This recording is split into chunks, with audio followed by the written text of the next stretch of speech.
Republicans clinching control of the Senate for the next 2 years after flipping seats in West Virginia, Montana, and Ohio. The GOP also holding its ground in states like Texas and Florida, assuring them that at least 51 Senate seats when the new Congress is sworn in January. So I want to bring in ABC News White House correspondent Mary Alice Parks for more on this. So, Mary Alice, look, we know that Republicans, right, they've won control of the White House and the Senate. The House sort of still a toss-up right now between Republicans and Democrats. So what races there are you watching?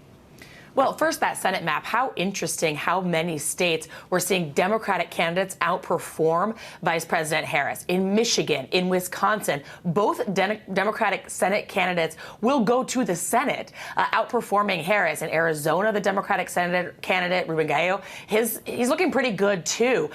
Interesting that there were so many split-ticket voters. Look, the House, too early to call, like you said.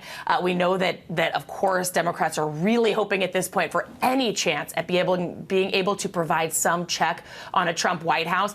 I don't think that a lot of them are holding their breath. Look, we obviously saw such a red wave across the country. Right now, more Democrats are defending some of those seats that we still haven't called. But there are still over 30 seats that we haven't called yet, many that are still very close and might take a really long time for us to get results. Some of those seats in California, out west, Oregon, places that rely so heavily on mail-in votes. Yeah, no question. The Secretary of State here in California told me it could be days before they really know the outcome of those really hotly contested House races. Were there any ballot measures that you were watching that you feel like can kind of explain Vice President's failure to reach American voters on issues that they felt like were important?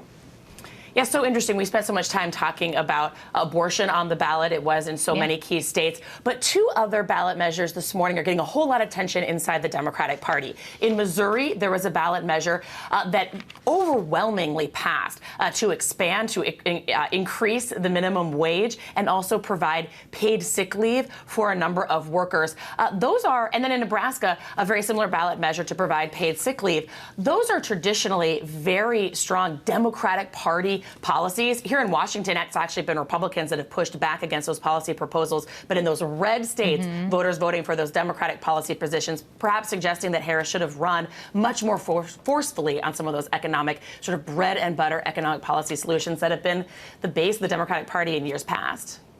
Yeah, I remember when Democrats really pounced on Donald Trump for not addressing that minimum wage when he did his sort of stunt there at McDonald's.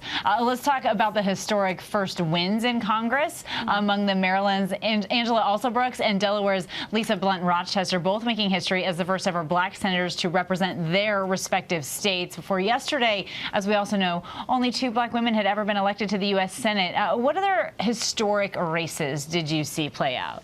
Yeah, only 2 ever, and now 2 more just last night. One that I think is going to be so consequential in this next Congress. The first openly transgender woman from the state of Delaware is going to go to Congress, Sarah McBride. We know that in the final days, especially of this campaign, former President-elect Trump ran such an anti-trans message at his campaign rallies. How interesting that Sarah McBride made history there.